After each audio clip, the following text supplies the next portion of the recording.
నమస్తే వార్తలకి స్వాగతం. వివరాల్లోకి వెళితే ఆంధ్రప్రదేశ్ రాష్ట్ర శాసన మండలి సభ్యుడిగా కొణిదెల నాగబాబు ప్రమాణ స్వీకారం చేశారు. ఎమ్మెల్యే విభాగంలో శాసన మండలికి ఏకగ్రీవంగా ఎన్నికైన నాగబాబుతో మండలి చైర్మన్ మోషన్ రాజు ప్రమాణ స్వీకారం చేయించారు. ఈ కార్యక్రమం శాసన మండలిలో చైర్మన్ కార్యాలయంలో జరిగింది. నాగేంద్రరావు కొణిదెల అనే నేను ఆంధ్రప్రదేశ్ శాసన పరిషత్ సభ్యునిగా ఎన్నికైనందున శాసనం ద్వారా నిర్మితమైన భారత రాజ్యాంగం పట్ల నిజమైన విశ్వాసం విధేయత చూపుతానని, భారతదేశపు సార్వభౌమాధికారాన్ని సమగ్రతను కాపాడుతానని, నేను స్వీకరించబోయే కర్తవ్యాన్ని శ్రద్ధాశక్తితో నిర్వహిస్తానని సత్యనిష్టతో ప్రతిజ్ఞ చేస్తున్నాను. నేను ఆంధ్రప్రదేశ్ శాసన పరిషత్ సభ్యుడినైన నాగేంద్రరావు అనే నేను పరిషత్ నియమాలు కట్టుబడి ఉంటానని, వాటిని అనుసరిస్తానని, పరిషత్తు మర్యాదలను పాటిస్తానని, సాంప్రదాయాలను గౌరవిస్తానని సత్యనిష్టతో ప్రతిజ్ఞ చేస్తున్నాను.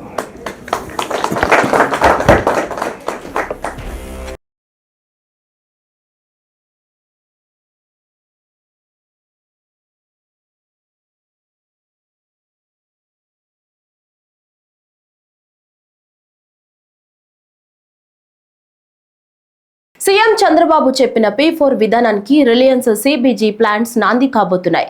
పేదరికం లేకుండా చేయడంలో ఇదొక ముఖ్యమైన అడుగు కాబోతుందని రాష్ట్ర విద్య, ఐటీ, ఎలక్ట్రానిక్స్ శాఖల మంత్రి నారా లోకేష్ అన్నారు. ప్రకాశం జిల్లా కనిగిరి నియోజకవర్గం పిసిపల్లి మండలం దివాకరపురంలో రిలయన్స్ సంస్థ ఆధ్వర్యాన ఏర్పాటు చేయనున్న కంప్రెస్డ్ బయోగ్యాస్ ప్లాంట్ కి మంత్రి లోకేష్ భూమి పూజ చేశారు. ఈ సందర్భంగా లోకేష్ మాట్లాడుతూ ఎటువంటి నీటి వసతి లేని మెట్ట ప్రాంతంలో రైతులకు ఈ ప్లాంట్స్ ద్వారా పెద్ద ఎత్తున మేలు జరుగుతుందని, నైపర్ గడ్డితో గ్యాస్ తయారు చేయబోతున్నారన్నారు. ప్రభుత్వ భూములకు 15,000, రైతుల భూములకు 31,000 కౌలు కూడా ఇవ్వబోతున్నారని, రైతులే గడ్డి పెంచి ఇస్తే టన్నుకు నిర్ణీత ధర చెల్లిస్తారని, రిలయన్స్ సంస్థ ఏర్పాటు చేసే CBG ప్లాంట్లన్నీ పూర్తి స్థాయిలో పనిచేస్తే ఏటా 110 లక్షల మెట్రిక్ టన్నుల ఆర్గానిక్ ఎరువు కూడా తయారవుతుందని అన్నారు. రానున్న 5 ఏళ్లలో ఆ లక్ష్యాన్ని సాధించి తీరుతామని అన్నారు. గౌరవ ముఖ్యమంత్రి గారు చంద్రబాబు నాయుడు గారు డావోస్ కి 5 రోజులు తిరిగి వచ్చిన తర్వాత ధీరుభాయ్ అంబానీ గారు ఆనాడే ప్రకటించారు, రిలయన్స్ కంపెనీ టెలికాం లో పెద్ద ఎత్తున పెట్టుబడులు పెడుతుందని. అంతేకాదు చంద్రబాబు నాయుడు గారికి నమ్మకంతో ఆనాడు ధీరుభాయ్ అంబానీ గారు టెలికాం రంగంలోకి అడుగు పెట్టారు. ఆ తర్వాత అనుబంధం రిలయన్స్ చైర్మన్ ముఖేష్ అంబానీ గారితో కూడా కొనసాగింది. ప్రజా ప్రభుత్వం ఏర్పడిన తర్వాత నేను ముఖేష్ అంబానీ గారితో, అనంతతో, అదే విధంగా వేదికమైన Reliance Industries executive director PMS Prasad గారిని కలిసి ఆంధ్ర రాష్ట్రంలో పెద్ద ఎత్తున పెట్టుబడులు పెట్టాలని కోరటం జరిగింది. వాళ్ళకి ఒకటే చెప్పా, Andhra Pradesh is of doing business కాదు, స్పీడ్ ఆఫ్ డూయింగ్ బిజినెస్ ఏంటో చేసి చూపిస్తానని హామీ ఇస్తాం జరిగింది. వాళ్ళు నన్ను ఒకటే కోరారు, ఒక పాలసీ తీసుకురండి అని వాళ్ళు కోరితే నేను అనంతకు ఒక ప్రామిస్ చేశా, 21 రోజుల్లో ఇంటిగ్రేటెడ్ క్లీన్ ఎనర్జీ పాలసీ తీసుకొస్తానని చెప్తాం జరిగింది. వేదికమైన గొట్టపాటి రవి గారి నాయకత్వంలో విజయానంద్ గారు నేను అందరం కలిసి 30 రోజుల్లో ఈ పాలసీ తీసుకొస్తాం జరిగింది. పాలసీ తీసుకొచ్చిన తర్వాత నేను రవి అన్న కూర్చుని మొదటి 100 ప్లాంట్లు మన ప్రకాశం జిల్లాకి తీసుకురావాలని నిర్ణయిస్తాం జరిగింది. నేను చెప్పాను, పాదయాత్ర నాలో చాలా మార్పు తీసుకొచ్చిందని. నా ఇప్పుడు కూడా బాగా గుర్తు, ప్రతిరోజు 15 నుంచి 20 కిలోమీటర్లు నడిచి కరెక్ట్ గా 7:30-8 నైట్ హాల్ట్ కి వెళ్ళిన తర్వాత బూట్లు తీసేసి ఐస్ నీళ్ళలో కాలు పెట్టేవాడు. సరదాగా నాయకులందరం కూర్చుని మాట్లాడుకునే వాళ్ళం. దాంట్లో ఉగ్ర నరసింహారెడ్డి గారు కూడా ఉండేవారు. గంటల తరబడి మాట్లాడుకునే వాళ్ళం. మన ప్రాంతానికి ఏం మార్పు తీసుకురావాలని దానిపైన మేము చర్చించేవాళ్ళం. అప్పుడు ఆనాడే ఉగ్ర నరసింహారెడ్డి గారు నాకు చెప్పారు, మా ప్రాంతంలో వలసలుగా నిరుద్యోగ యువకులు, రైతులు ఇతర ప్రాంతానికి వెళ్తున్నారు, దానికి చెక్కు పెట్టాల్సిన బాధ్యత మన పైన ఉంది బాబు అని చెప్పారు. అది గుర్తు పెట్టుకుని నేను గొట్టిపాటి రవి గారు కలిసి మొదటి ప్లాంట్ మన కనిగిరి నియోజకవర్గం తీసుకురావాలని నిర్ణయిస్తాం జరిగింది. ఆంధ్రప్రదేశ్ లో ఈ కంప్రెస్డ్ బయోగ్యాస్ ప్లాంట్స్ పెట్టేందుకు ఈ రోజు రిలయన్స్ ఇండస్ట్రీస్ ముందుకు వచ్చింది. 65,000 కోట్ల పెట్టుబడి, దాదాపు 500 ప్లాంట్లు ఏర్పాటు చేస్తామని హామీ ఇచ్చారు. నిజంగానే ఈ సభాముఖంగా ముఖేష్ అంబానీ గారికి, అనంత్ కి, పిఎంఎస్ ప్రసాద్ గారికి, మాధవ్ గారికి, హరీంద్ర కే త్రిపాఠి గారికి నా హృదయపూర్వక ధన్యవాదాలు నేను తెలుపుకుంటున్నాను. ఈ పెట్టుబడుల ద్వారా ఆంధ్ర రాష్ట్రంలోనే 2,50,000 మంది నిరుద్యోగ యువకులకి కూటమి ప్రభుత్వం ఉద్యోగాలు కల్పించబోతుంది. ప్రకాశం, అనంతపురం, కడపలో ఉన్న 5 లక్షల ఎకరాల బేడు భూమి వినియోగంలోకి తీసుకుని రాబోతున్నాం. నేను యువగలంలో ప్రకాశం జిల్లాకు ఇచ్చిన హామీని, దాంట్లో ఒక్క హామీని ఈ రోజు నిలబెట్టుకున్నానని గర్వంగా చెప్పుకోగలుగుతున్నాను. రిలయన్స్ మొదటి సిబిజీ ప్లాంట్ కనిగిరిలో శంకుస్థాపన మేము చేశాము. ఈ ప్లాంట్ రిలయన్స్ సిబిజీ ప్రాజెక్ట్ కి హబ్ గా కూడా మారిపోతుంది. ఇక్కడనే హెలికాప్టర్ ఎక్కే ముందల 5 ప్లాంట్లు అనుకున్నాం. హెలికాప్టర్ దిగిన తర్వాత ప్రసాద్ గారితో మాట్లాడిన తర్వాత మీరు మాకు భూములు ఇవ్వండి, తప్పనిసరిగా ప్లాంట్లు ఏర్పాటు చేస్తామని చెప్పారు. ఇక్కడ ఉగ్ర నరసింహారెడ్డి గారు నా పక్కన కూర్చుని ఎట్టి పరిస్థితుల్లో 50,000 ఎకరాలు కౌలుకి రిలయన్స్ ఇండస్ట్రీకి మేము అందిస్తామని చెప్పారు. 50 ప్లాంట్లు ఒక నియోజకవర్గంలో చేస్తామని ఈ సభాముఖంగా కనిగిరి ప్రజలకి నేను తెలుపుతున్నాను. వాస్తవంగా ఈ రోజు నేను మీ ముందల నుంచుని ఇట్లా మాట్లాడగలుగుతున్నానంటే దానికి కారణం ఉగ్ర నరసింహారెడ్డి గారు. ఒక ఉగ్ర నరసింహుడుగా గత 10 రోజులుగా ఇక్కడ పనిచేశారు. నన్ను కోరారు కొంచెం ఒక 10 రోజుల తర్వాత ప్లాంట్ శంకుస్థాపన పెట్టుకుందాం అని. నేను ఒప్పుకోలేదు. మీరు రెడీగా ఉన్నా లేకపోయినా ఏప్రిల్ 2వ తారీఖు నేను వస్తున్నా కనిగిరి నియోజకవర్గానికని ఉగ్ర నరసింహారెడ్డి గారు నేను చెప్పా. 10 రోజుల్లోనే బాగా నల్లగా అయిపోయాడు ఆయన. రంగు 4 షేడ్లు తగ్గింది. ఎవరి కోసం ఆయన కష్టపడ్డారు? కనిగిరి ప్రజల కోసం. మన ఇంట్లో ఉన్న నిరుద్యోగ యువకులు పక్క రాష్ట్రాలకు వెళ్లకుండా మన ప్రాంతంలోనే మన నియోజకవర్గంలోనే ఉద్యోగాలు కల్పించే లక్ష్యంతో అహర్నిశలు పనిచేస్తున్న ఉగ్ర నరసింహారెడ్డి గారిని మనస్ఫూర్తిగా ఈ సభాముఖంగా నేను అభినందిస్తున్నా. ఏపీలో గత ఏడాది జరిగిన ఎన్నికల్లో వైసీపీ ఘోర పరాజయం చెందిన విషయం తెలిసిందే. కేవలం 11 స్థానాలకే పరిమితం కావడంతో వైసీపీకి ప్రతిపక్ష హోదా దక్కలేదు. ఈ క్రమంలో రాష్ట్రంలో పార్టీని బలోపేతం చేసేందుకు మాజీ సీఎం వైసీపీ అధినేత వైఎస్ జగన్ పార్టీ కార్యకర్తలకు ఇటీవల కీలక సూచనలు చేశారు. ఈ నేపథ్యంలో వైసీపీ స్థానిక సంస్థల ప్రజా ప్రతినిధులతో మాజీ సీఎం వైఎస్ జగన్ భేటీ అయ్యారు. ఈ సందర్భంగా ఆయన మాట్లాడుతూ మీ ధైర్యానికి గర్వంగా ఉందని తెలిపారు. 50 చోట్ల ఉప ఎన్నికలు జరిగితే 39 స్థానాలు గెలిచామని హర్షం వ్యక్తం చేశారు. స్థానిక సంస్థల ఉప ఎన్నికల్లో కూటమి నేతలు అధికార అహంకారంతో ఎలాగైనా గెలవాలని చూశారని వైఎస్ జగన్ ఆరోపించారు. నేను రాజకీయాల్లో విలువలు, విశ్వసనీయత ముఖ్యమని నమ్ముతానన్నారు. ఇక టీడీపీ అధికార దుర్వినియోగంతో భయపెట్టిన వైసీపీ కార్యకర్తలు తెగించారు. సీఎం చంద్రబాబు ప్రజల్ని మోసం చేశారని మాజీ సీఎం జగన్ దుయ్యబట్టారు. ఈ క్రమంలో రాబోయే రోజులు మనవే అని వైఎస్ జగన్ ధీమా వ్యక్తం చేశారు. ఇవాళ మీ అందరినీ కూడా చూస్తూ ఉంటే నిజంగా చాలా గర్వంగా కూడా ఉంది. ఎందుకనంటే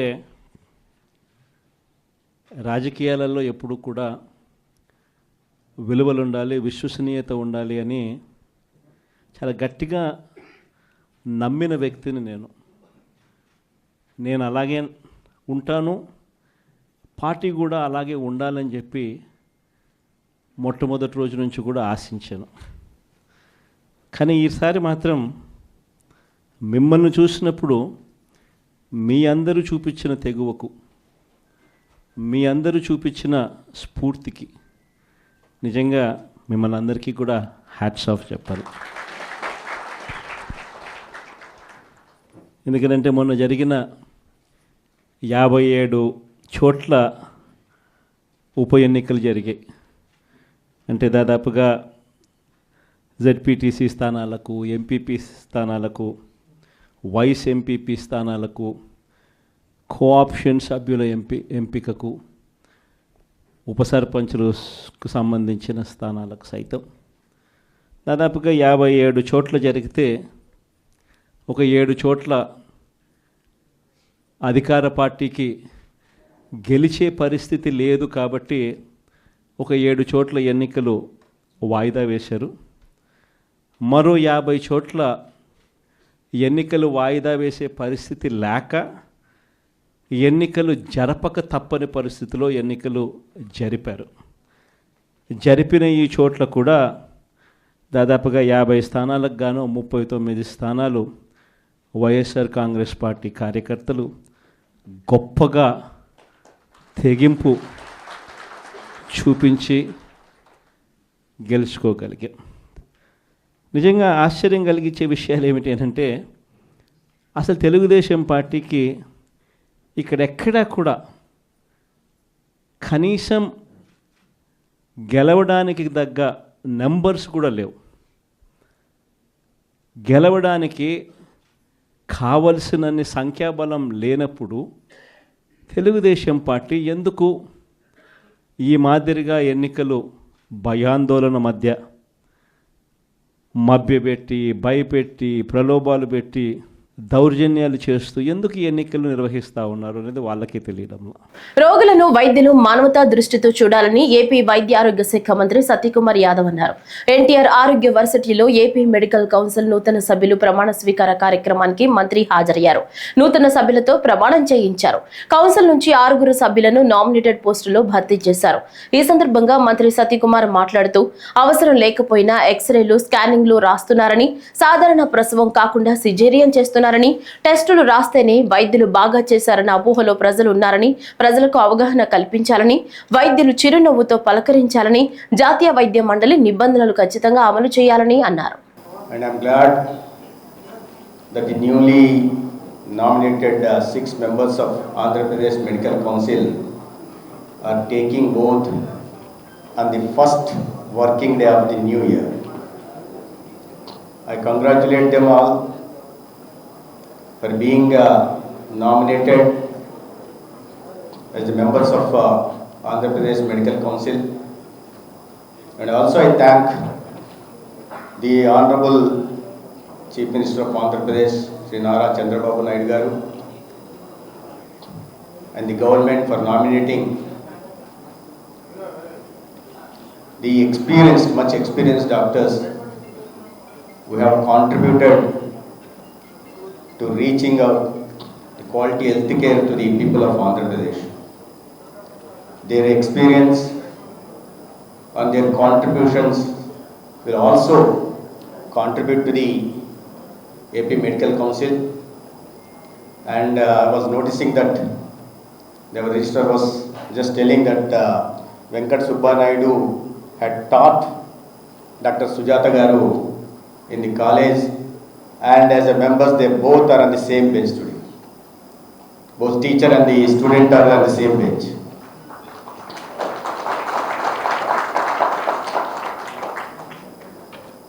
As all of you know that AP Medical Council is such an important body that not only takes care of registrations of the doctors, the renewals of the doctors, and also ensures the medical ethics and professional conduct of the doctors in providing quality health care to the people, and more particularly to the people of the Andhra Pradesh. మనందరికీ తెలిసిందే, నారాయణ వైద్యో హరి అంటారు. Media వాళ్ళు ఉన్నారు, శాస్త్ర తెలుగులో కూడా 4 ముక్కలు చెప్తాం, ప్రజలకు కూడా అర్థం కాదు కదా.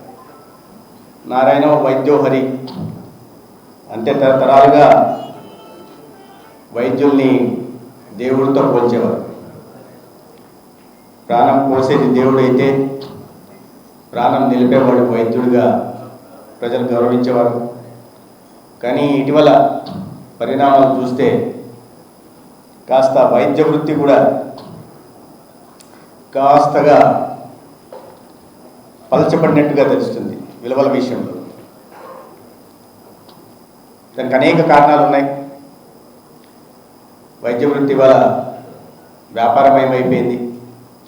సేవాభావంతో చేయాల్సిన పని అనేక కారణాల వల్ల, మీరు చదువుకునే వైద్యం కొనాల్సి రావాల్సిన కారణం కావచ్చు, అందించాల్సిన వైద్యం కూడా వ్యాపారపరంగా చూసే పరిస్థితులు ఇవాళ దేశవ్యాప్తంగానే ప్రపంచవ్యాప్తంగా ఉన్నాయి. రాయలసీమకు జీవనాడి అయిన హంద్రీ నీవా సుజల స్రవంతి ప్రాజెక్టుకు ఈసారి బడ్జెట్లో 3040 కోట్లు కేటాయించినట్లు జలవనరుల శాఖ మంత్రి నిమ్మల రామానాయుడు తెలిపారు. ప్రశ్నోత్తరాల సమయంలో ఎమ్మెల్యేలు కాల్వ శ్రీనివాసులు, పల్లె సింధూరారెడ్డి అడిగిన ప్రశ్నలకు మంత్రి సమాధానం ఇచ్చారు. ఈ ప్రాజెక్టుకు వైకాపా ప్రభుత్వ హయాంలో ₹1 ఖర్చు పెట్టలేదని, కూటమి ప్రభుత్వం వచ్చాక కర్నూలు, అనంతపురం, చిత్తూరు జిల్లాలకు సాగు, త్రాగునీరు ఇచ్చేందుకు చర్యలు తీసుకుంటున్నామన్నారు. ప్రధాన కాలువలో నీటిని తరలిస్తూ చెరువులు నింపుతామని, ప్రధాన కాలువలో భాగమైన పేరూరు బ్రాంచ్ కెనాల్ను పూర్తి చేసేందుకు 265 కోట్లతో పనులు చేస్తున్నామని వివరించారు.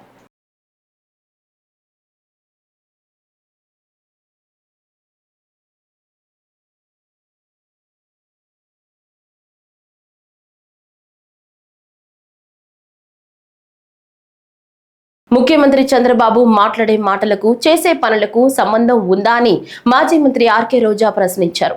ఎన్నికల్లో ఈవీఎంలను మేనేజ్ చేసిన చంద్రబాబు కరువును మేనేజ్ చేయలేకపోతున్నారని ఆగ్రహం వ్యక్తం చేశారు. ఇప్పుడు పెట్రోల్ పంపుల దగ్గర సెల్ఫీలు తీసుకునే దమ్ము లోకేష్ కు ఉందా అని సవాల్ విసిరారు. ఈ సందర్భంగా రాష్ట్ర ప్రజలను చంద్రబాబు ఏప్రిల్ ఫూల్ చేశారని, ప్రతి నెల పెన్షన్ల పంపిణీ పేరుతో డ్రామా చేస్తున్నారని, 3 లక్షల మందికి పెన్షన్లను తొలగించి వారిని ఇబ్బంది పెడుతున్నారని, జనాన్ని ఫూల్స్ చేయడమే చంద్రబాబు పనిగా పెట్టుకున్నారని రోజా అన్నారు.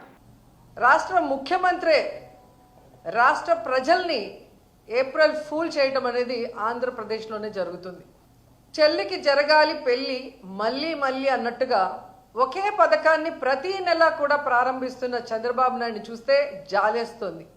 ఎందుకంటే ఏ రాష్ట్రంలో ఏ ముఖ్యమంత్రి అయినా ఒక పథకాన్ని ఒకసారే ప్రారంభిస్తారు. కానీ ఇక్కడ ఏంటో చంద్రబాబు నాయుడు చేయడానికి వేరే పని లేదు కాబట్టి, చేస్తున్నది ఒకటే పథకం కాబట్టి అది ప్రతి నెల మళ్ళీ మళ్ళీ అంటూ ఆ పెన్షన్ కార్యక్రమానికి వెళ్ళటం, ఏ విధంగా ఆయన మాట్లాడుతున్నారో మనం అందరం కూడా చూస్తున్నాం. నిజంగా జగన్ నొక్కిన బటన్లన్నీ మేమిచ్చే పెన్షన్లు అంతే, ఎంత నిస్సిగ్గుగా అబద్ధం చెప్పటం అనేది ఆయనకే చెల్లింది. ఆయనకి అండగా నిలిచిన ఆ పత్రికలు రాయటం అనేది వాళ్ళకే చెల్లింది. ఎంత దురదృష్టకరం అంటే చంద్రబాబు నాయుడు అధికారంలో ఉన్నప్పుడు 2014 to 19 39 లక్షల మందికి మాత్రమే పెన్షన్లు ఇచ్చేవారు. కానీ జగన్మోహన్ రెడ్డి గారు దాన్ని దాదాపుగా 3,000 వరకు పెంచుకుంటూ పోతూ 66,34,742 మందికి ఇచ్చారు. అంటే ఎన్ని లక్షల మందికి ఎక్స్ట్రాగా మనం ఇచ్చాం అంటే, ఇంతమంది బెనిఫిషియర్స్ని తెలుగుదేశం పార్టీ ఎలా మోసం చేసింది 2014 నుంచి 19 వరకు అనేది రాష్ట్ర ప్రజలందరికీ తెలుసు. ఇప్పుడు మళ్ళీ అధికారంలోకి వచ్చిన తర్వాత దాదాపుగా 63,59,000 మందికి మాత్రమే పెన్షన్లు ఇస్తున్నారు. అంటే 3 లక్షల మంది పెన్షన్లని ఏ విధంగా తొలగించారు అనేది కూడా మనం ఇక్కడ గమనించాల్సిన విషయం. ఒక్క పెన్షన్ మాత్రమే ఇస్తున్నారు, సూపర్ 6 కానీ ఆయన ఇచ్చిన మేనిఫెస్టోలో ఉన్న వాటిని. అది జగన్మోహన్ రెడ్డి ఇచ్చే సంక్షేమాలన్నిటికీ కూడా సమానం అని చెప్పటం అనేది జనాల్ని ఏప్రిల్ ఫూల్ చేయటం కాదా అని అడుగుతున్నా. ఎందుకంటే జగన్మోహన్ రెడ్డి గారు ఈ రాష్ట్రంలో ప్రజలకి సంక్షేమం కోసం కేటాయించింది దాదాపుగా 2,72,000 కోట్ల రూపాయలని ఈరోజు డీబీటీ నాన్ డీబీటీ కింద ఇవ్వటం జరిగింది. అలాంటి దాన్ని చంద్రబాబు నాయుడు కేవలం 1,000 రూపాయలు పెన్షన్ పెంచేసి దానితో సమానం అని చెప్పుకోవడం చూస్తుంటే ఏ విధంగా జనాల్ని ఫూల్స్ చేయడానికి ఈయన సంసిద్ధంగా ఉన్నాడో అర్థమవుతుంది. ఇది ఒక్క పెన్షన్ విషయంలోనే కాదు, రోజు జనాల్ని ఫూల్స్ని చేయటమే పనిగా పెట్టుకున్నారు ఈ చంద్రబాబు నాయుడు గారు. తిరుమల తిరుపతి దేవస్థానంపై సీఎం చంద్రబాబు సమీక్ష నిర్వహించారు. అమరావతిలోని సచివాలయంలో నిర్వహించిన సమీక్షా సమావేశానికి దేవాదాయ శాఖ మంత్రి Anam Ramanarayana Reddy, TTD chairman BR Naidu, EO Shyamala Rao, ఉన్నతాధికారులు హాజరయ్యారు. భక్తుల సౌకర్యాలు మెరుగుపరిచేందుకు గత 9 నెలల్లో తీసుకున్న చర్యలపై టీటీడీ అధికారులు సీఎం ఎదుట ప్రజెంటేషన్ ఇచ్చారు. భక్తుల రద్దీ పెరుగుతున్న దృష్ట్యా భవిష్యత్తులో చేపట్టాల్సిన చర్యలపై సీఎం దిశానిర్దేశం చేశారు. దర్శనాలు, వసతితో పాటు వివిధ సేవలపై భక్తుల నుంచి సేకరించిన అభిప్రాయాలపైన చర్చించారు. బ్రహ్మోత్సవాలు, రథసప్తమి, వైకుంఠ ఏకాదశి వంటి ప్రత్యేక సమయాలతో పాటు సాధారణ రోజుల్లో భక్తులకు కల్పిస్తున్న సౌకర్యాలపై సీఎం సమీక్షించారు. శ్రీవారి లడ్డు, అన్నప్రసాదంలో తీసుకొచ్చిన మార్పులపై అధికారులు నివేదిక అందించారు.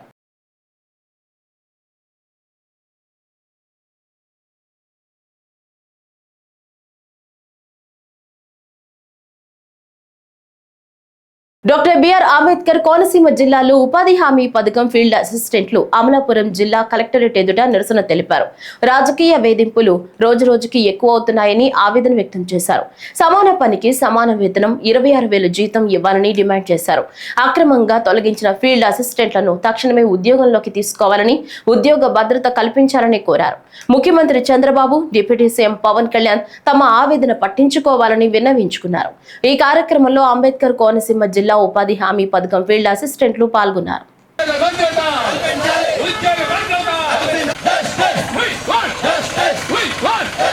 We doctor BR Ambedkar Konaseema జిల్లాలో అమలాపురం మండలంలో పనిచేస్తున్నామండి. మేము గత 19 సంవత్సరాల నుంచి మేము పనిచేస్తున్నామండి. మాకు ఎటువంటి అంటే ఎన్ని ప్రభుత్వాలు మారినా కూడా మా స్థితిలో అయితే మారట్లేదు. మాకు కనీస వేతన చట్టాన్ని కూడా అమలు చేయట్లేదు. మాకంటే రాజకీయ వేధింపులు ఎక్కువగా ఉంటున్నాయి. మాకు ప్రతి చోట కూడా తొలగింపులు అనేవి ఎక్కువగా ఉంటున్నాయి. ప్రతి చోటన మాకు అన్నీ కూడా అరికట్టాలి. మాకు ఏంటంటే కనీస వేతన చట్టాన్ని అమలు చేయాలి. ఉద్యోగ భద్రత మాకు కల్పించాలి.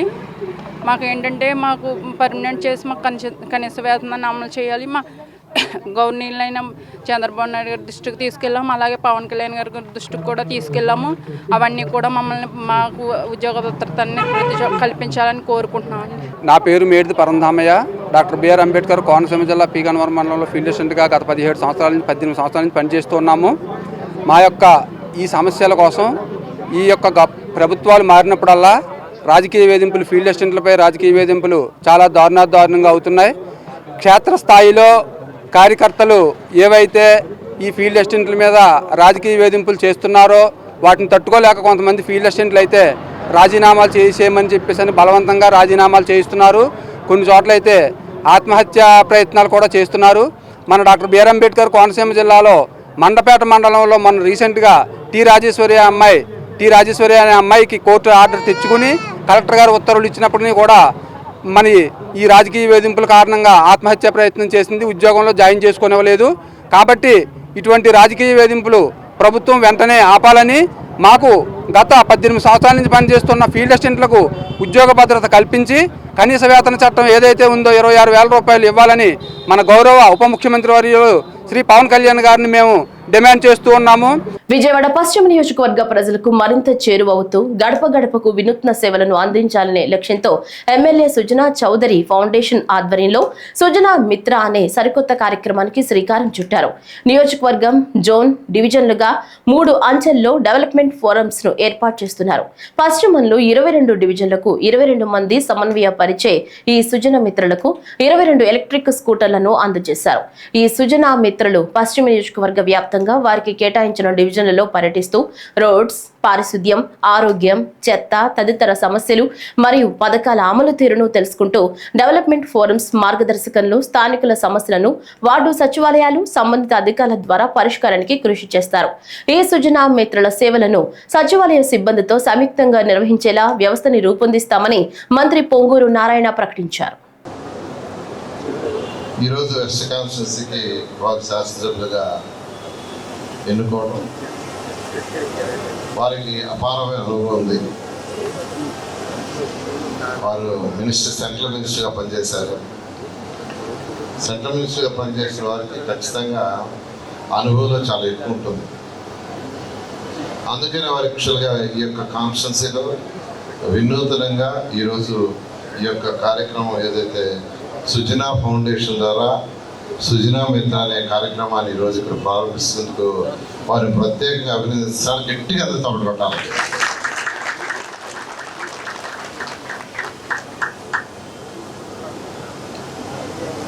అంటే వారు కేంద్ర మంత్రిగా పనిచేశారంటే దేశం మొత్తానికి మంత్రిగా చేశారు. ఇప్పుడు ఒక కాన్స్టిట్యున్సీకి ఎమ్మెల్యే, ఆ కాన్స్టిట్యున్సీని తీర్చిదిద్దాలి, ఒక బెస్ట్ కాన్స్టిట్యున్సీగా రాష్ట్ర దేశంలో చేయాలి ఉద్దేశంతో వారు ఎంతో తగదలాడుతున్నారు. నాకు తెలిసిన విషయం, నాతో అనేక సార్లు మాట్లాడారు. ఎలా యాక్చువల్గా ఈరోజు వర్క్స్ ముందుకు పోవట్లేదు, అంకన్ వర్క్స్ అంటేనే ముందుకు పోవట్లేదు, ఏం చేయాలి, ఎలా చేయాలి, ఎలా ఉంది పరిస్థితి ఏందని అనేక సార్లు నాతో డిస్కస్ చేయడం జరిగింది. 2014-19లో నేను ఇదే శాఖకి మంత్రిగా ఉన్నాను. మళ్ళీ ఇప్పుడు అదే శాఖకి వచ్చాను. కానీ అప్పటికిప్పటికి తేడా ఏంటంటే, అప్పుడు డిపార్ట్మెంట్కి బడ్జెట్ ఉండేది, రీజనబుల్ బడ్జెట్. ఇప్పుడు ఏమైందంటే బడ్జెట్ ఇచ్చిన ఆ అమౌంట్ అంతా దేనికి పోతుందంటే గత ప్రభుత్వం చేసిన అప్పుల యొక్క లోన్ కట్టడానికి, ఇంట్రెస్ట్ కట్టడానికి, దాని రీపేమెంట్స్. వాళ్ళు చేసిన మున్సిపల్ శాఖలో అనేకమైన లోన్స్ చేశారు. వాటి రీపేమెంట్స్కి, వాటి ఇంట్రెస్ట్కి పోతుంది. నేను ఎమ్మెల్యేగా కంటెస్ట్ చేయడానికి వచ్చిన రోజుకి కాన్స్టిట్యున్సీలో నాకు ఏ వ్యక్తి కూడా తెలియదు. కాన్స్టిట్యున్సీలో విషయాలు తెలుసుకుందామని నేను వీధి తిరిగి కొండల మీద కూడా వెళ్ళినప్పుడు ఇక్కడ ఉన్న దుర్భర పరిస్థితులు చూసి నాకు చాలా బాధ కలిగింది.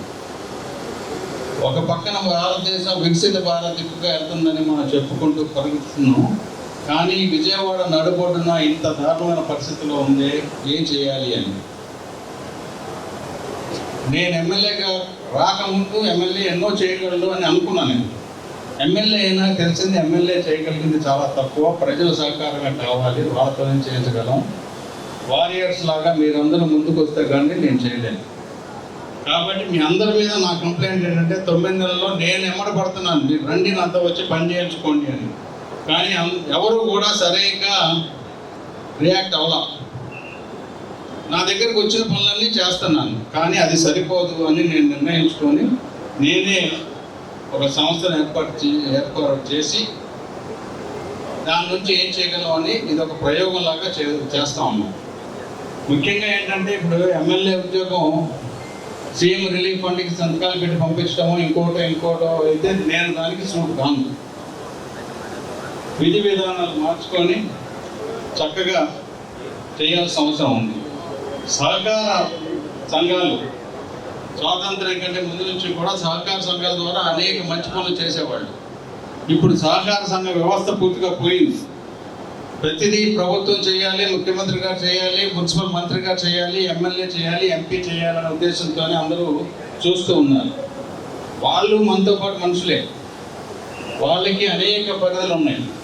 దయచేసి ప్రభుత్వం అందులో ఇప్పుడున్న ప్రభుత్వ పరిస్థితి లోగడ జరిగిన 5 సంవత్సరాల్లో ఎంత మాట్లాడద్దు అనుకున్నా కూడా ఇందాక ఆయన విఎస్ఆర్ గారు చెప్పినట్టు 55 సంవత్సరాల్లో ఎమ్మెల్యేలు ఉన్నారు చేశారు అని అంటే గత 55 సంవత్సరాల్లో ఎంతమంది ముఖ్యమంత్రులు వచ్చారు.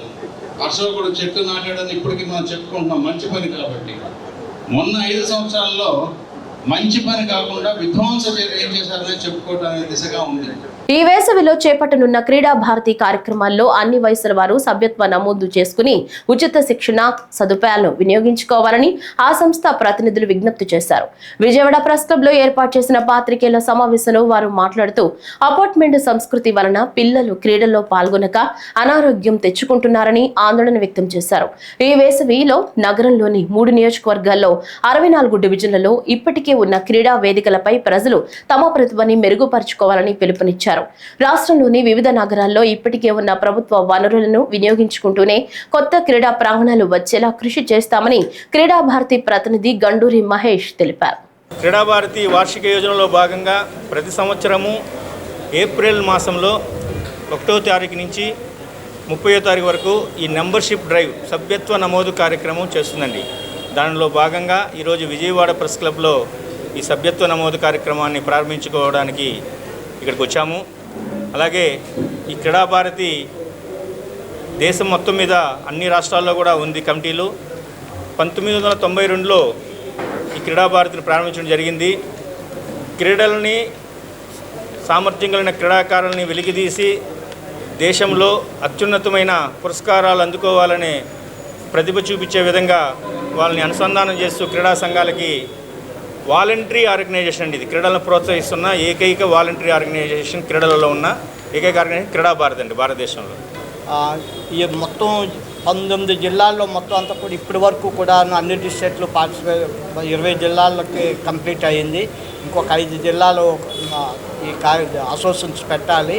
ఇప్పటి వరకు జరుగుతుంది. తక్కిన జిల్లాలన్నీ కూడా 20 జిల్లాల్లో కూడా చాలా యాక్టివ్గా జరుగుతుంది. మాకేంటంటే క్రీడా భారతి రాయలసీమలోనూ చాలా స్పీడ్గా కార్యక్రమం అంతా రన్ అవుతుంది. అక్కడ రాయలసీమ ఇదంతా కూడాను ఇటు గుంటూరు నుండి శ్రీకాకుళం వరకు కూడాను ఈ కార్యక్రమాన్ని ఉద్రేకంగా చేయాలనే ఐడియాతో మేము ఎక్కువగా దృష్టి పెడుతున్నాం. రెండోది క్రీడా భారతి మోడీ గారు తాలూకా ఉద్దేశం కానీ ఆ తర్వాత ఈ క్రీడా భారతి తాలూకా ఉద్దేశం ఏంటంటే గ్రామీణ క్రీడలు డెవలప్ చేయాలని ఒక పాయింట్ అయితే మెయిన్ ఈ క్రీడల్ని అన్నీ కూడాను ఈ క్రీడలను అన్నీ కూడాను ఒకే గుడి కింద తీసుకురావాలి, నిస్వార్థంగా చేయాలి. ఈ దేశానికి సేవ అందించడానికి ఈ క్రీడా భారతి పలు వంతు సహకారం చేస్తుంది. నార్త్ ఇండియాలోనూ చాలా స్పీడ్గా వర్కౌట్ అవుతుంది క్రీడా భారత్ అంతా కూడా. ఎందుకంటే నార్త్ ఇండియాలోనూ అన్ని జిల్లాల్లో కాదు అన్ని స్టేట్లు కూడా క్రీడా భారతి పవర్ఫుల్గా ఉంది. మనం ఇంకా సౌత్ ఇండియాలోనూ ఇంకా అంత పవర్ఫుల్గా వస్తుందని ఆశిస్తున్నాం. మోడీ గారు ప్రవేశపెట్టే ఖేలో ఇండియా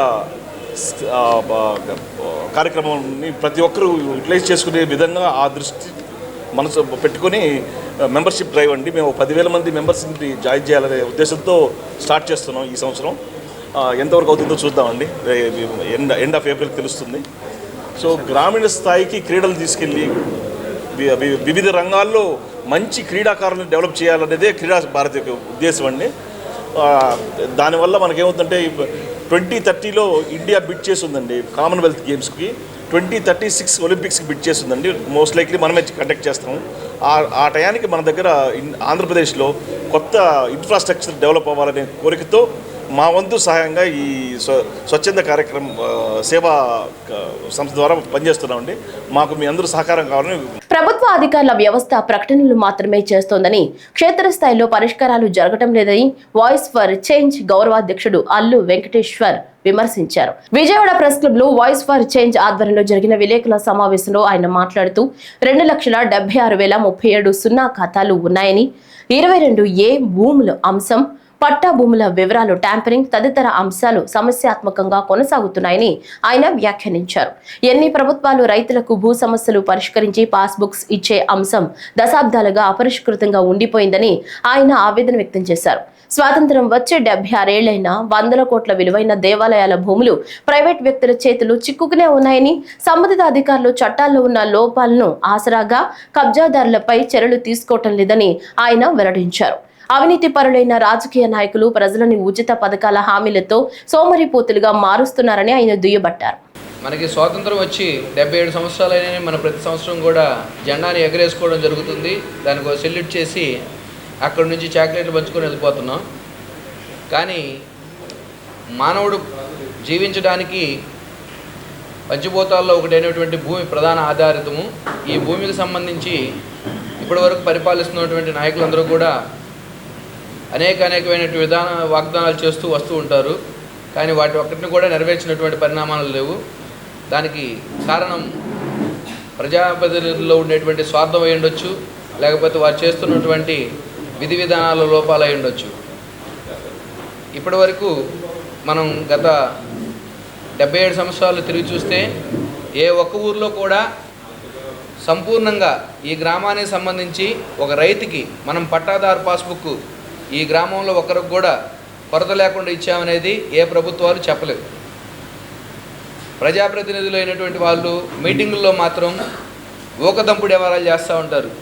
మేము వస్తే అది చేస్తాం, ఇది చేస్తాం, భూమికి సంబంధించి మీ ఏ ఒక్కరికి కూడా ఎలాంటి ఇబ్బంది లేదని అలా చెప్పడమే కానీ చేతులు ఆచరణలోకి రాలేదు. ప్రస్తుతం మనం చూస్తే మనకి 2014 వరకు మాన్యువల్ రికార్డ్స్ ఉండేవి భూమికి సంబంధించి. 2014 తర్వాత ఆన్లైన్ సిస్టమ్ వచ్చింది. వెబ్ ల్యాండ్లో వచ్చినప్పుడు 2014లో వీళ్ళకి ఒక సర్క్యులర్ మీద విధి విధానాలు నడపడానికి కోసం అప్పుడు ఉన్నటువంటి ప్రభుత్వాలన్నీ కూడా బాగా కుస్తీ పెట్టి ఒక పద్ధతిని తీసుకొచ్చాయి. అప్పుడు ఏం జరిగిందంటే ఒక సర్వే నెంబర్లో సపోజ్ 226 సర్వే నెంబర్, ఒక 10 ఎకరాల పొలం ఉంది. దానికి సంబంధించి ఒక 10 మంది రైతులు ఉన్నారు. ఆ 10 మంది రైతుల్లో ఒక 4-5 వాళ్ళ రికార్డులు చూసి పరిశీలించి ఆన్లైన్ చేశారు. వాళ్ళకి ఒక రెగ్యులర్ ఖాతా ఇస్తారన్నమాట. మిగిలినటువంటి భూమిని 4 డిజిటల్ నోషనల్ ఖాతా పెట్టాలి, లేదంటే ఆ రైతులు పిలిచి వాళ్ళకి ఆన్లైన్ చేయాలి. అలా చేయకుండా వీళ్ళు ఏం చేశారంటే నోషనల్ ఖాతా 5 డిజిటల్స్, ఆ ప్లేస్లో మిగిలిన దాంట్లో కొన్ని చోట్ల మాత్రం జీరో ఖాతాలు పెట్టారు.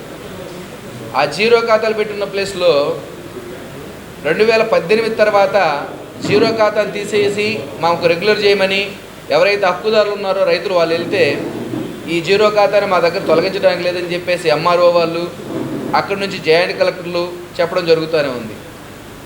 అసలు ఈ సమస్య ఎందుకు వచ్చిందని మేము ఒకసారి CCLలో ఉన్నటువంటి వాళ్ళని అడిగితే CMRO అంటారు, అంటే కంప్యూటర్ మేనేజ్మెంట్ ప్రాజెక్ట్ డైరెక్టర్ గారు వారిని సంప్రదించగా సార్ దీని మీద మేము చూస్తున్నాము, మాకు సైట్ ప్రాబ్లం ఉంది అని చెప్తారు. దాన్ని నివారించడం కోసం ఇప్పటి వరకు కూడా ఒక పూర్తి ప్రణాళిక అనేది తీసుకోవాలి. అలాగే నోషనల్ ఖాతా ఉంది. నోషనల్ ఖాతాని డైవర్ట్ చేసి అదే కన్వర్షన్ చేసి రైతుకు పాస్బుక్ ఇవ్వడం కోసం చేయాలంటే అది కూడా తీసుకోదు అడంగల్లో.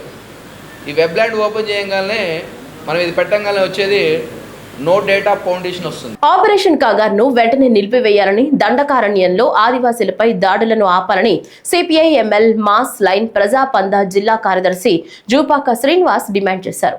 ఈ మేరకు ఆదివాసీలపై దాడులకు వ్యతిరేకంగా ఆదివాసీ హక్కుల పోరాట సంఘీభావ వేదిక రాష్ట్ర కమిటీ ఇచ్చిన పిలుపులో భాగంగా పెద్దపల్లి జిల్లా కేంద్రంలో బస్టాండ్ అంబేద్కర్ విగ్రహం వద్ద ఆదివాసీ హక్కుల పోరాట సంఘీభావ వేదిక ఆధ్వర్యంలో నిరసన కార్యక్రమం చేపట్టారు.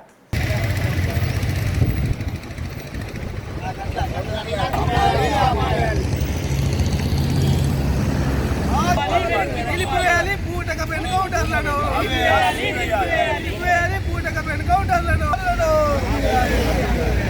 అడవి సంపదను దోచిపెట్టే మోడీ అమిత్ షా విధానాలను రెండోసారి అధికారంకి వచ్చిన తర్వాత కార్పొరేట్ శక్తులకు ఊడిగం చేయడానికి దండకరణంలో ఉన్న అడవిలో ఉన్న సంపదనంతా కూడా ఆదాని అంబానికి దోచిపెట్టడానికి కాగార్ ఆపరేషన్ పేరుతోటి నోరు లేని జీవులను, మూగ జీవులను, ఆదివాసులను ఎన్కౌంటర్ల పేరుతో ఇష్టం వచ్చినట్టుగా వందల సంఖ్యలో పశువులాగా చంపుతూ ట్రాక్టర్లలో వేసుకుపోవడాన్ని మేము ఇక్కడ ఉన్న ప్రజా సంఘాలు అన్ని కూడా ఖండిస్తున్నాం.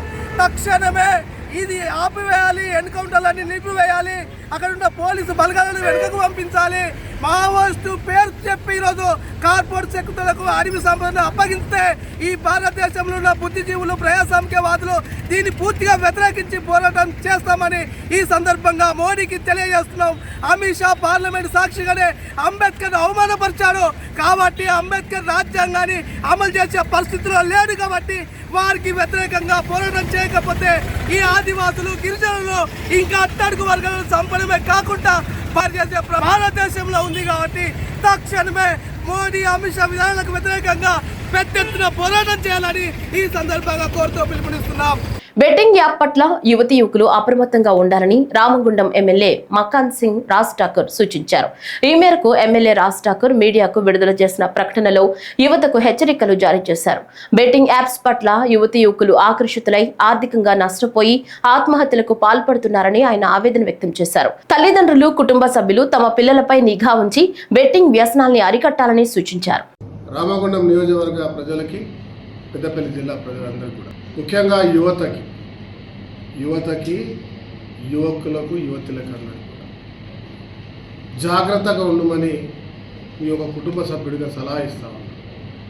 బెట్టింగ్ యాప్స్ ఇవాళ ఫోన్లలో నిరంతరం బెట్టింగ్ యాప్స్ పందాలేస్తూ ఆర్థికంగా నష్టపోతూ ఇంట్లో తల్లిదండ్రులను మరి ఇతర మిత్రుల దగ్గర డబ్బు సమకూర్చి తీసుకొచ్చి ఆ బెట్టింగ్ యాప్స్లో పొడగొట్టి చాలామంది మరి చెప్పరానటువంటి దానికి బానిస అవుతూ ఉన్నారు, నష్టపోతూ ఉన్నారు, ఆత్మహత్యల వైపు చూస్తూ ఉన్నారు.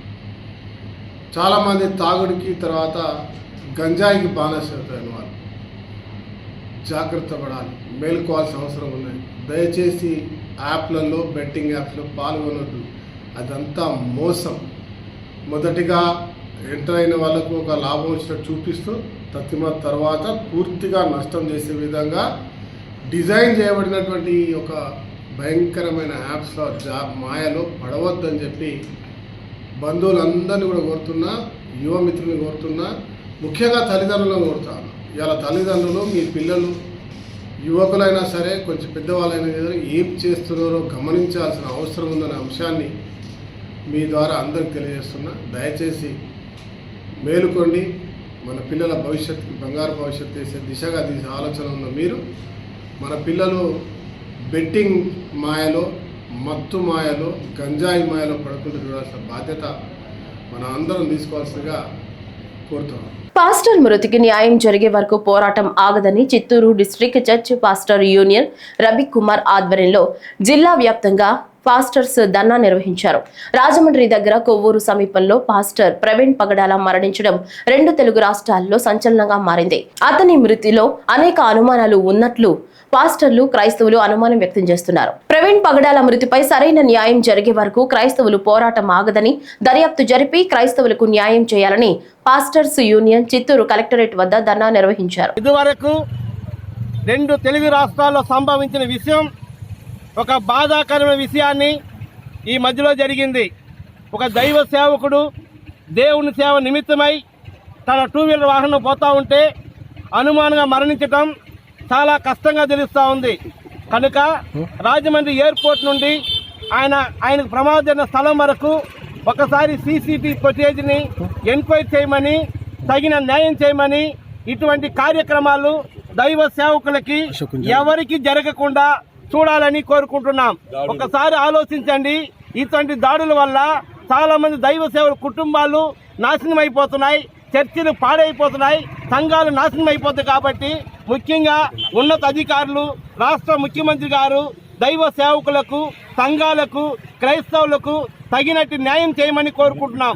ముఖ్యంగా ఒక మాట చెప్తుండా, సాయి అని ఒక సహోదరుడు టీవీ ఛానల్లో యూట్యూబ్లో మాట్లాడుతూ మేమే చంపినాము, మేమే చంపుతాము, మీ వల్ల అయితే చూడండి, ఎవరినైనా చంపటానికి మేము సిద్ధంగా ఉండామని సాయి అని సహోదరుడు చెప్పాడు. కనుక ముఖ్యంగా ఆ సహోదరుని వెంటనే అరెస్టు చేసి తగిన న్యాయం చేయమని ఈ దినము Chittoor district church pastor union తరఫున మా యొక్క అధ్యక్షులు పాస్టర్ రవికుమార్ తరఫున తెలియజేస్తున్నాం. பாஸ்டர் பிரவீன்கார் அவருக்கு நடந்த இந்த விபத்து அநியாயமானது. இந்த விபத்தை நாங்கள் சித்தூர் டிஸ்ட்ரிக்ட் சர்ச் பாஸ்டர் அனைவரும் சேர்ந்து வன்மையாக கண்டிக்கிறோம். இவ்விதமான ஒரு சூழ்நிலை எந்த போதகருக்கும் வரக்கூடாது என்ற எங்களுடைய அனுதாபத்தையும் தெரிவித்துக் கொள்கிறோம். விசேஷமாக அந்த குடும்பத்திற்கு எங்களுடைய போதகர்களின் சார்பாக அவருடைய குடும்பத்திற்கு ஆறுதலையும் சமாதானத்தையும் ஆண்டவர் செய்வாராக. எந்த ஒரு போதகரும் தேசத்துக்கு விரோதமாக ஒரு நாளும் அவர்கள் கிரியை செய்தது கிடையாது. அவர்கள் அனைவரும் தேசத்திற்காக பாடுபடுகிற ஊழியக்காரர்களே. அவர்கள் இருப்பதினாலே தான் இந்த தேசத்திலே அநேகர் மாற்றப்படுகிறார்கள், மனம் திரும்பப்படுகிறார்கள், சாராயத்திலிருந்தும் பல நிலைகளிலிருந்தும் அவர்கள் விடுதலை செய்யப்படுகிறார்கள். ஆகவே ஒருவர் போதகர் లక్షకణకాన ஒரு మనిషికి సమం. ఎస్సీ వర్గీకరణపై రాష్ట్ర ప్రభుత్వం కేబినెట్ మరియు శాసనసభలో ఏకగ్రీవ తీర్మానం చేయడం పట్ల ఎంఆర్పీఎస్ వేదిక హర్షం వ్యక్తం చేసింది. ఈ అంశంపై స్పందిస్తూ 30 ఏళ్ల తమ పోరాటానికి విజయాన్ని చేకూర్చిన ముఖ్యమంత్రి చంద్రబాబుకి వారు ఈ సందర్భంగా కృతజ్ఞతలు తెలియజేశారు. వైసీపీ ఈ వర్గీకరణకు మద్దతు తెలపని దళిత ద్రోహి జగన్మోహన్ రెడ్డి అని వారు నినాదాలు చేశారు. విజయవాడ ప్రెస్ క్లబ్ లో ఏర్పాటైన పాత్రికేయుల సమావేశంలో ఎంఆర్పీఎస్ జాతీయ అధ్యక్షులు డాక్టర్ మున్నంగి నాగరాజు మాదిగా, ఎంఆర్పీఎస్ రాష్ట్ర అధ్యక్షులు రుద్రపోగు సురేష్ మాదిగా, ఎంఎస్పీ జాతీయ నాయకులు మంద వెంకటేశ్వర్లు మాదిగా, ఎంఆర్పీఎస్ రాష్ట్ర ప్రధాన కార్యదర్శి పేరెల్లి ఎలీషా మాదిగా, ఎంఎస్పీ ఎన్టీఆర్ జిల్లా అధికార ప్రతినిధి కోట డానియల్ మాదిగా, ఎంఎస్పీ అధికార ప్రతినిధి లింగాల నరసింహులు మాదిగా తదితర దళిత సంఘాల నాయకులు, కార్యకర్తలు పాల్గొన్నారు. మరి అధికారంలోకి వచ్చిన తర్వాత ఒక్క రోజు కూడా వర్గీకరణ గురించి మాట్లాడకుండా మాదిగ జాతిని నమ్మించి మోసం చేసిన వ్యక్తి ఎవరైనా ఉన్నారంటే అది జగన్మోహన్ రెడ్డి మాత్రమే అని చెప్పి ఈ సందర్భంగా మేము తెలియజేస్తున్నాం. మరి ఈ సందర్భంగా గత ముఖ్యమంత్రి వర్యులు నారా చంద్రబాబు నాయుడు గారు, ప్రస్తుత ముఖ్యమంత్రి నారా చంద్రబాబు నాయుడు గారు 1996లోనే వర్గీకరణకు కట్టుబడి ఉన్నామని చెప్పేసి ఏదైతే మాట ఇచ్చారో ఆ మాట కట్టుబడి పెద్దలు నారా చంద్రబాబు నాయుడు గారు ఎన్నికలకు ముందే మేము అధికారంలోకి వస్తే వర్గీకరణ చేస్తామని చెప్పేసి ఏదైతే మాట ఇచ్చారో ఆ మాటను నిలబెట్టుకునే విధంగా ఈరోజు వెంటనే రాజీవ్ రంజన్ మిశ్రా గారి కమిషన్ అపాయింట్ చేయడం జరిగింది. కమిషన్ రిపోర్ట్ రాష్ట్ర ప్రభుత్వానికి నివేదికను అందించారు. వెంటనే మరలా క్యాబినెట్ తీర్మానాన్ని కూడా ప్రవేశపెట్టడం జరిగింది. క్యాబినెట్ తీర్మానం అయిపోయిన వెంటనే మరలా వర్గీకరణ అంశంపై మరలా సబ్ కమిటీని కూడా ఏర్పాటు చేశారు. మరి సబ్ కమిటీ రిపోర్ట్ను, క్యాబినెట్ తీర్మానాన్ని, అలాగే ఈ నెల 20వ తారీఖున రాష్ట్ర అసెంబ్లీలో ఏకగ్రీవ తీర్మానం కూడా నారా చంద్రబాబు నాయుడు గారు చేయడం జరిగింది. చంద్రబాబు నాయుడు గారి వల్ల మాత్రమే మందకృష్ణ మాది గారి యొక్క పోరాట ఫలితంగా మాదిగా ఉపకులాల బిడ్డలకు 100 ఏళ్ల బంగారు భవిష్యత్తు లభించబోతుందని చెప్పి ఈ సందర్భంగా మేము తెలియజేస్తున్నాం. మరి అదే శాసన మండలిలో ఇది చర్చకు పెట్టినప్పుడు జగన్మోహన్ రెడ్డి గారు, ఆయన యొక్క శాసన మండలి సభ్యులు దీన్ని తిరస్కరించడం జరిగింది. మేము ప్రధానంగా మాదిగ జాతికి ప్రధాన శత్రువు ఎవరన్నా ఉన్నారు అంటే అది జగన్మోహన్ రెడ్డి గారు మాత్రమే అని చెప్పేసి ఈ సందర్భంగా మేము తెలియజేస్తున్నాం. మా చేతితోటి మా కన్నును మాతోనే నువ్వు పొడిపించే కుట్రలు చేస్తున్నావు అని చెప్పి ఈ సందర్భంగా మేము తెలియజేస్తున్నాం. ఈరోజు మాదిగా జేఏసీ సంఘాల పేరు మీద ఇదే గాంధీనగర్ ప్రెస్ క్లబ్ వేదికగా జగన్మోహన్ రెడ్డి గారి యొక్క డైరెక్షన్లో ఆయన యొక్క స్క్రిప్ట్ని చదువుతూ కొంతమంది దళారులు చంద్రబాబు నాయుడు గారిని పదే పదే మీరు ఆర్డినెన్స్ తీసుకురావడం ఏంటి, మీరు చట్టబద్ధత కల్పించాలి కదా అని చెప్పేసి వాళ్ళు డిమాండ్ చేస్తున్నారు. మేము ఒకటే విజ్ఞప్తి చేస్తున్నాం. చంద్రబాబు నాయుడు గారు చట్టబద్ధత కల్పించాలంటే శాసన మండలిలో తీర్మానం జరగలేదు. మరి శాసన మండలిలో తీర్మానం చేయనటువంటి జగన్మోహన్ రెడ్డిని ఈ జేఏసీ సంఘాలు ఎవరైతే ఉన్నారో వాళ్ళందరూ కూడా నిలదీయాలని చెప్పి ఈ సందర్భంగా నేను తెలియజేస్తున్నాను. ఈ వార్తలు ఇంతటితో సమాప్తం. నమస్కారం.